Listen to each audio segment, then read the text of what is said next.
हिजोको क्लासमा हामीले बीबीएस थर्ड इयर अन्तर्गत रहेको ट्याक्सेसन इन नेपाल सब्जेक्टको युनिट 8 अर्थात् इन्कम फ्रम इम्प्लोइमेन्टमा पास्ट एक्जाममा 10 मार्क्समा सोधिएका क्वेसनको सोलुसन लिएर आएका थियौँ। हिजोको जसरी नै हामी आज पनि 2081 क्वेसन नम्बर 11मा सोधेको क्वेसनको सोलुसन लिएर आएका छौँ। हामीलाई क्वेसनले के भनेको छ, एकचोटि हामी क्वेसनको छलफल गर्छौँ, त्यसपछि हामी सोलुसनतर्फ लाग्नेछौँ। क्वेसनमा के भनिएको छ, हामी क्वेसनतिर लागौँ है त। Mrs Muna, an employee of government office, was appointed on 1st March 2076 with a pay scale भनेर हामीलाई पे स्केल दिएको छ। Other particulars of her previous year are given below भनेर हामीलाई दिएको छ। हामीले सुरुमा चाहिँ हामीले स्यालेरी क्यालकुलेसन गर्नुपर्ने हुन्छ। हामीलाई बेसिक स्यालेरी 30,000 दिएको छ। उनीले काम गरेको 1 वर्ष पुगेपछि उनको स्यालेरीमा बेसिक स्यालेरीमा 1000 को दरले वृद्धि हुँदै जान्छ र 42,000 नपुग्दासम्म 1000 को दरले वृद्धि हुन्छ। त्यसपछि हामीले उनको स्यालेरी 42,000 राखेरै गर्नुपर्ने हुन्छ। तर हामीलाई यहाँ 76 बाट दिएको हुनाले हामीले पहिला स्यालेरी क्यालकुलेसन कसरी गर्छौँ हामी यहाँ हेर्नेछौँ है त। मैले गरेको छु। Calculation of annual salary of Mrs Muna for the 2080-81। हामीले स्यालेरी क्यालकुलेसन हामीले 2080-81 को गर्नुपर्ने हुन्छ। क्वेसनमा दिएको छ 1st March 2076 मा उनी अपोइन्टेड भएकी रहेछन्। उनको स्यालेरी त्यो वर्षको स्यालेरी 30,000 × 6 हुन्छ। 1 वर्ष पुगेपछि मात्र उनको ग्रेड वृद्धि हुन्छ। त्यसैले हामीले स्यालेरी 12 महिनाको निकाल्नुपर्ने हुन्छ, एनुअल स्यालेरी निकाल्नुपर्ने हुन्छ। त्यसैले हामी यसरी गर्छौँ। 30,000 बेसिक स्यालेरी यहाँ 6 महिना पुगिसक्यो। त्यसपछिको 6 महिना हामीले अर्को वर्षको 6 महिना लिन्छौँ। त्यसपछि यो 6 महिना यो 6 महिना पुगेपछि 1 वर्ष भयो। 1 वर्ष भएपछि उनको ग्रेड 1000 को दरले वृद्धि हुनाले 30,000 मा 1000 बढ्यो। त्यसपछि उनको 6 महिना जति त्यो वर्षको लागि 6 महिना 31,000 हुन्छ। 31,000 अनि अर्को वर्षमा गएपछि पनि 6 महिना उनको 31,000 हुन्छ र यो 6 महिना र यहाँको 6 महिना पुगेपछि उनको स्यालेरीमा फेरि 1000 को दरले वृद्धि हुन्छ र 32,000 पुग्छ। इन्टु 6 गर्ने 6 महिनाको हो। त्यसैले फेरि अर्को वर्षमा उनले 6 महिना काम गरेपछि मात्र उनको स्यालेरी वृद्धि हुन्छ 1000 को दरले। अनि हामीले यहाँ जोडेर लेख्छौँ। त्यसपछि पनि उनले 6 महिना काम गरिसकेपछि अर्को वर्ष 6 महिना चाहिँ 33,000 मै काम गर्छिन् र 1 वर्ष यो 6 महिना यो 6 महिना गरेर 1 वर्ष पुगेपछि उनको स्यालेरी 34,000 हुन जान्छ। 34,000 चाहिँ 6 महिना उनले यही स्यालेरीमा काम गर्छिन्। हामी यहाँ एनुअल स्यालेरी क्यालकुलेसन गर्छौँ। एनुअल स्यालेरीमा हाम्रो यो 1 वर्षको हुन्छ, यो 6 महिना यो 6 महिना गरेर 1 वर्ष हामीले यहाँ पुग्छ। त्यसपछि हामी यसो गरेर यहाँ एनुअल स्यालेरी निकालिदिन्छौँ। त्यसपछि हामीलाई क्वेसनले के दिएको छ हामी यहाँ एकचोटि हेर्छौँ। यहाँ दिएको छ इन्टरटेनमेन्ट अलाउन्स भनेर हामीलाई 3,000 पर मन्थमा दिएको छ। पर मन्थमा दिएपछि हामीले स्यालेरी क्यालकुलेसन एनुअलमा गरेका थियौँ। त्यसैले यसलाई पनि इन्टु 12 गरेर हामीले राखिदिन्छौँ। त्यसपछि dearness allowance 3,000 per month into 12 गरेर राख्छौँ। मिटिङ अलाउन्स हाम्रो जाँदैन, यो related to final withholding income. Accommodation and vehicle facility was provided by office भनेको छ। Accommodation facility 2% of annual salary राख्छौँ। Vehicle facility 0.5% of annual salary गरेर राख्छौँ। Housekeeper salary provided by office 5,000 per month and Mrs Muna contribution to housekeeper was 3,000 per month भनेर दिएको छ।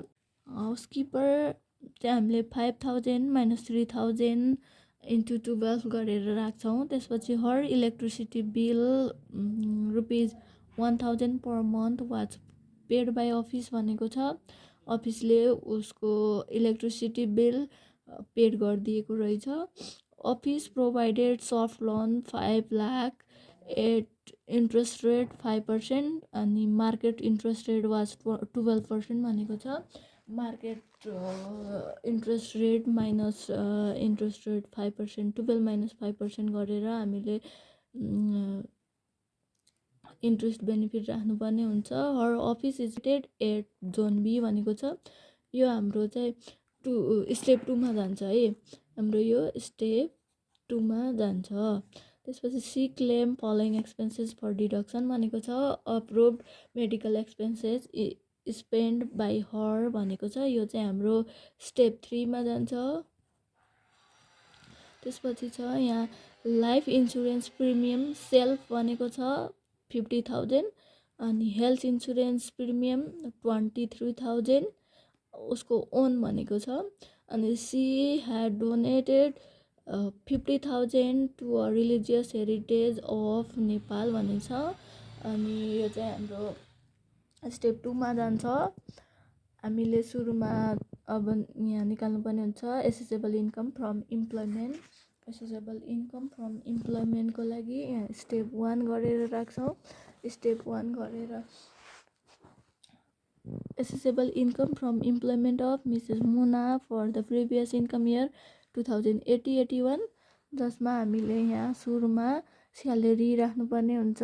Salary हामीलाई यहाँ माथिको राख्यौँ हामीले यो गरेर यहाँ हामीले अमाउन्टमा राखिदियौँ। त्यसपछि इन्टरटेनमेन्ट अलाउन्स भनेर पर मन्थमा दिएको हुनाले इन्टु 12 गरेर राख्यौँ। डियरनेस अलाउन्स भनेर यो पनि पर मन्थमै दिएको थियो, त्यसैले हामीले इन्टु 12 गरेर राखेको। Accommodation facility 2% of annual salary हामीले यहाँ राख्यौँ। Vehicle facility 0.5% of annual salary. Housekeeper provided by office भनेर हामीले यसरी राख्यौँ। त्यसपछि electricity bill paid by office भनेर हामीले यसरी राख्छौँ। पर मन्थमा दिएको सबै ठाउँमा हामीले इन्टु 12 गरेर राख्नुपर्ने हुन्छ। इन्ट्रेस्ट बेनिफिट भनेर हामीले यसरी राख्यौँ। PF contribution 10% of annual salary हामीलाई त्यहाँ कतै पनि दिएको छैन PF contribution and Dashain allowance भनेर। In case of government employee, उनी गभर्मेन्ट इम्प्लोइ भएको हुनाले हामीले यो कम्पलसरी राख्नुपर्ने हुन्छ। PF contribution 10% of annual salary, Dashain allowance चाहिँ 1 मन्थ अफ स्यालेरी भनेर हामीले राख्नुपर्ने हुन्छ। हामीले दसैँ चाहिँ कुन स्यालेरी राख्ने भनेर हामीलाई गाह्रो पर्छ। माघदेखि उताको स्यालेरी असारसम्मको स्यालेरी यो भयो भने माघ यो श्रावण भदौ असोज कार्तिक भनेर हाम्रो यो 6 महिनाको यो 6 महिनाभित्र दसैँ पर्ने हुनाले हामीले यहाँको स्यालेरी राखेका हौँ। यो स्यालेरी यहाँ असोज कार्तिक यता पर्ने भएकाले हामीले दसैँ अलाउन्स चाहिँ इक्वल्स टु 1 मन्थ 33,000 राखेका हौँ। अनि हामी यो सबैलाई जोडिदिएपछि एसेसेबल इन्कम फ्रम इम्प्लोइमेन्ट निस्किन्छ। त्यसपछि हामीले स्टेप 2 क्यालकुलेसन गर्नुपर्ने हुन्छ। स्टेप 2मा हामीले कम्प्युटेसन अफ ट्याक्सेबल इन्कम भनेर लेख्छौँ। अनि यहाँ एसेसेबल इन्कम फ्रम इम्प्लोइमेन्ट हामीले त्यहाँ जोडेर आएको अमाउन्ट राख्यौँ। एसेसेबल इन्कम फ्रम इन्भेस्टमेन्ट हामीलाई इन्भेस्टमेन्टको कुनै पनि पोइन्ट दिएको छैन। एसेसेबल इन्कम फ्रम बिजनेस यहाँ पनि हामीलाई कुनै पोइन्ट दिएको छैन, त्यसैले हाम्रो एसेसेबल इन्कम फ्रम इम्प्लोइमेन्ट नै टोटल एसेसेबल इन्कम हुन्छ। यहाँ हामीले टोटल एसेसेबल इन्कम निकाल्यौँ। त्यसपछि लेस कमन डिडक्सन 1 नम्बरमा चाहिँ हामीले रिटायरमेन्ट फन्ड कन्ट्रिब्युसन निकाल्छौँ।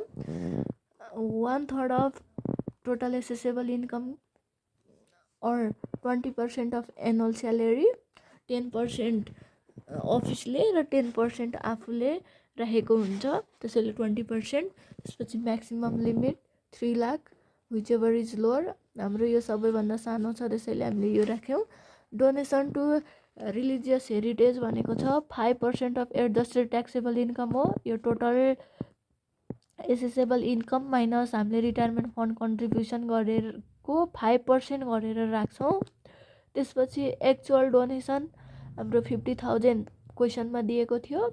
अनि म्याक्सिमम लिमिट 1 लाख हुन्छ, विच एभर इज लोअर, जुन सानो छ त्यही राख्छौँ। त्यसपछि हामी निकाल्छौँ adjusted taxable income before exemption भनेर निकाल्छौँ। हामीले total assessable income minus retirement fund contribution त्यसपछि डोनेसन घटाएर राख्छौँ। अनि फेरि less exemption 1 life insurance premium actual premium बुकमा दिएको थियो 50,000 म्याक्सिमम लिमिट 40,000 हुन्छ लाइफ इन्सुरेन्स प्रिमियमको विच एभर इज लोवर 40,000 राख्यौँ हामीले। त्यसपछि हामीले health insurance premium actual premium बुकमा दिएको थियो 23,000 maximum limit 20,000 whichever is lower, हामीले जुन सानो छ त्यही राख्नुपर्ने हुन्छ। त्यसपछि रिमोट एरिया हामीलाई क्वेसनमा दिएको थियो रिमोट एरिया बी भनेर 40,000 राख्यौँ। रिमोट एरिया ए भएको भए 50,000, बी 40,000, सी 30,000 गरेर दिन्छ। ट्याक्सेबल इन्कम आफ्टर एक्जिम्सन भनेर हामीले यहाँ राख्छौँ। हामीले सबै घटाएर ट्याक्सेबल इन्कम आफ्टर एक्जिम्सन भनेर यहाँ हामीले सबै यो बिफोर एक्जिम्सनमा यो एक्जिम्सनहरू घटाएर यहाँ निकाल्छौँ। त्यसपछि हामीले स्टेप 3 क्यालकुलेसन गर्नुपर्ने हुन्छ। स्टेप 3 मा हामीलाई calculation of tax liability of Mrs Muna single status भनेर राख्छौँ हामीले। पार्टिकुलर्स अमाउन्ट गरेर राख्यौँ। त्यसपछि ब्यालेन्स हामीले यतिमै ब्यालेन्स किन गरेको भनेपछि हाम्रो 5 लाखभन्दा थोरै भएको हुनाले है 5 लाखभन्दा हाम्रो यहाँ थोरै भएको हुनाले हामीले सिधै ब्यालेन्स 1% गरेर हामीले यहाँ राख्यौँ।